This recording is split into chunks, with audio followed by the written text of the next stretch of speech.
서울과 관련된 궁금한 소식을 확인합니다. 팩트 체크. 과연 팩트가 맞는지 또 속사정은 어떤지 뉴스톱의 송영훈 기자와 알아보겠습니다. 안녕하세요. 안녕하십니까. 예, 오늘 첫 번째 주제는 AI, 그러니까 조류 인플루엔자 그 문제인데요. 네. 서울에서 다시 조류 인플루엔자 항원이 검출됐다는 이 사실 맞습니까? 네, 맞습니다. 예. 그 충남 서산에 이어서 이번에 경기도 화성과 안성 그리고 서울 강서 습지와 성동구 중랑천 지역에서 철새 도래지에서 지금 바이러스가 발견됐습니다. 예. 네.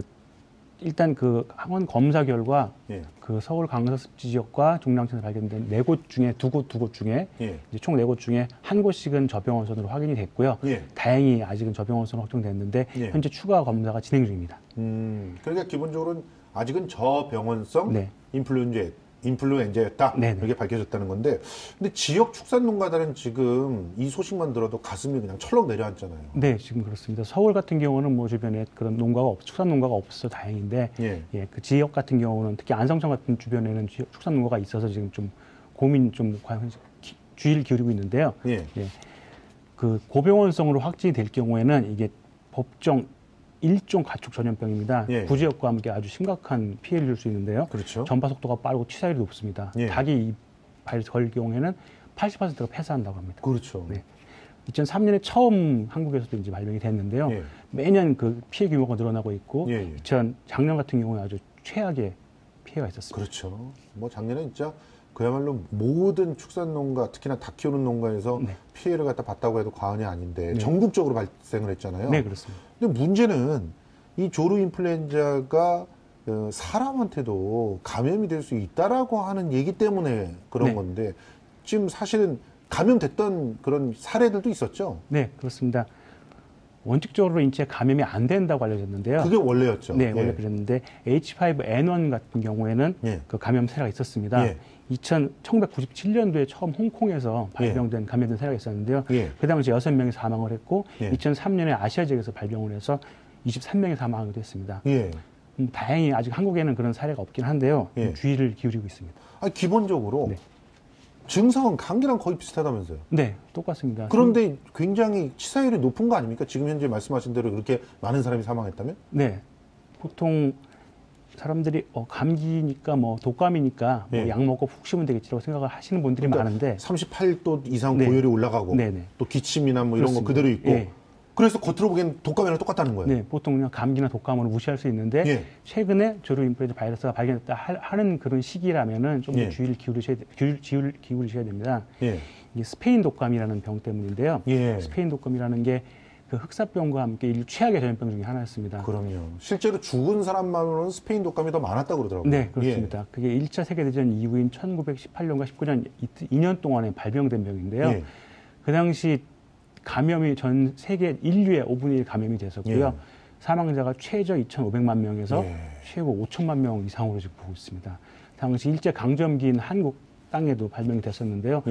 약 700만 명이 감염이 됐고 14만 명 정도가 사망으로 기록이 남아 있습니다. 아, 그러니까 전 세계에 5천만 명이 최대로 보면 5천만 명이 죽었다고 하니까 우리나라 인구가 그냥 싹 사라졌다는 거예요. 이 독감 하나로. 그렇기 때문에 더더욱 이 조류 인플루엔자에 대해서 특히나 사람이 감염되는 거에 대해서 이제 주의를 해야 된다고 생각이 되는데 지금 뭐 몇 개월 만이죠? 이게 9개월 만에 다시 시작된 AI 바이러스인데 예방법 같은 건 없는 겁니까?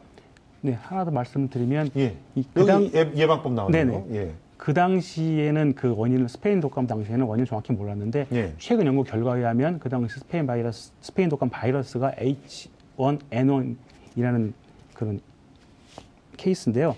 이번에 그 조류 독감과 같은 걸로 밝혀졌습니다. 실제로. 네, 그래서 조금 더 과학자들 의학계에서 관심을 좀 주의를 기울이고 있는데요. 그 바이러스성 감염 질환이기 때문에 뭐 감기와 좀 비슷한 예방법을 취하면 됩니다. 손을 자주 씻고요. 그리고 또 한 30초 이상 씻어야 되고, 그러니까 기침이나 뭐 인후통이 있을 경우에는 마스크를 쓰고 다니고, 또 좀 많이 조심할 게 보통 기침이나 재채기 하실 때 손으로 많이 가리고 하시는데요. 손으로 하셨을 경우에 손을 씻는 게 좋으시고 보통은 이렇게 옷깃이나 이렇게 휴지로 그렇게 하는 게 좋습니다. 이 포즈를 기억해 주셔야 될 것 같습니다. 그러니까 닭이나 오리고기 먹어갖고는 전염이 안 되는 거예요. 오히려 기침, 감기 걸린 사람이 그냥 H할 때 그 비말로 이렇게 전염이 되는 거잖아요. 그렇습니다. 조류인플루엔자가 발생했을 경우에는 보통 많이 그 닭고기나 오리고기 섭취를 좀 이렇게 걱정하시는데 그 음식에 의한 감염, 섭취에 의한 감염은 없습니다. 익혀 먹을 경우에는 문제가 없고요. 보통 그 공기 접촉이나 호흡기 통해서 감염이 있기 때문에 그 부분을 많이 좀 조심하시면 될 것 같습니다. 그러면 서울에 조류 인플루엔자가 발생했다. 이거는 참입니까? 거짓입니까? 예, 바이러스가 발견된 건 맞지만 아직은 고병원성으로 밝혀지지 않았고요. 검사가 진행 중이고 현재 밝혀진 것도 저병원성이고 그리고 이제 초창기에 대책을 제대로 하고 방역을 철저히 하면은 확산을 막을 수 있으니까 절반의 진실로 판정했습니다. 절반의 진실. 자, 그렇다고 하면 이제 최근에 또 국민의당 정동영 의원이 지적한 부분 얘기하지 않을 수가 없는데요. 청년주택 있잖아요. 이 청년주택 사업에 특혜가 있다. 그리고 또 청년주택 실제로는 청년한테 별 도움 안 된다. 뭐 이런 주장하셨잖아요. 맞습니까? 네, 맞습니다. 그 서울시 청년주택 사업은 역세권에 그 청년들을 위한 임대주택을 짓는다는 그런 내용인데요. 작년 3월부터 시작을 했고요.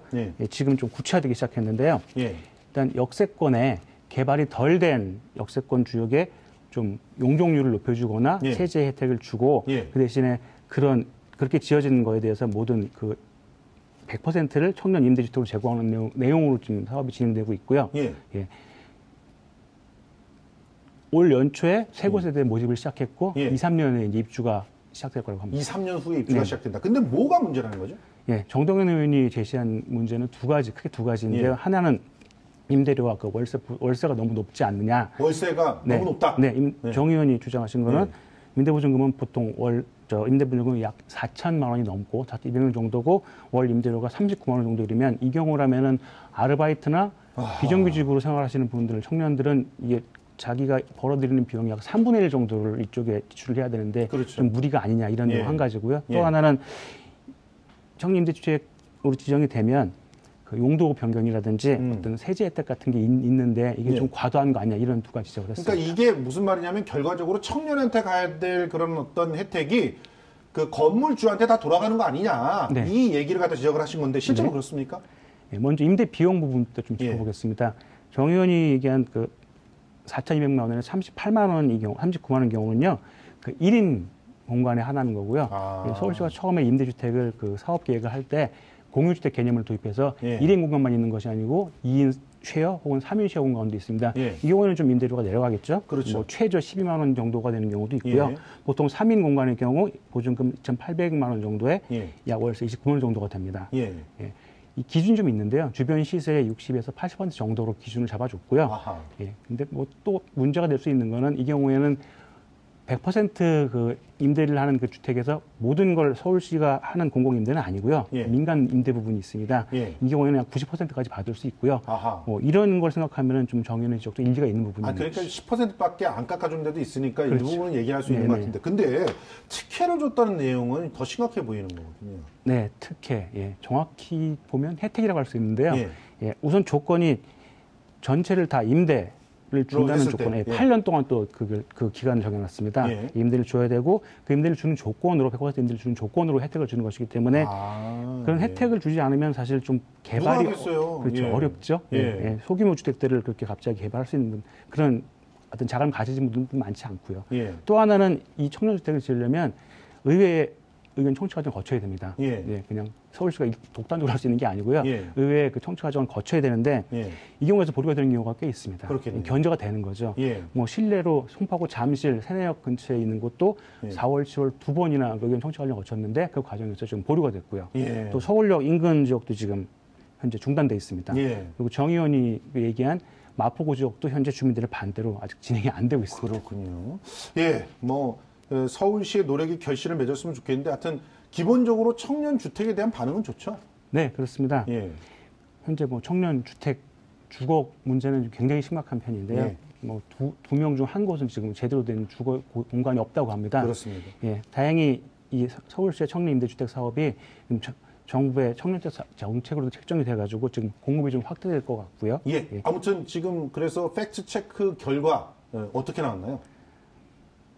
뭐 정 의원의 지적이 특혜 부분이라는 것은 조금 과한 지적인 것 같고요. 하지만 뭐 임대료 부분은 좀 이렇게 참고할 부분이 있을 것 같아서 뭐 서울시 앞으로 많은 보완 같은 것들이 필요할 것 같습니다. 절반의 진실. 팩트체크 오늘도 송유영 기자 고생 많이 하셨습니다.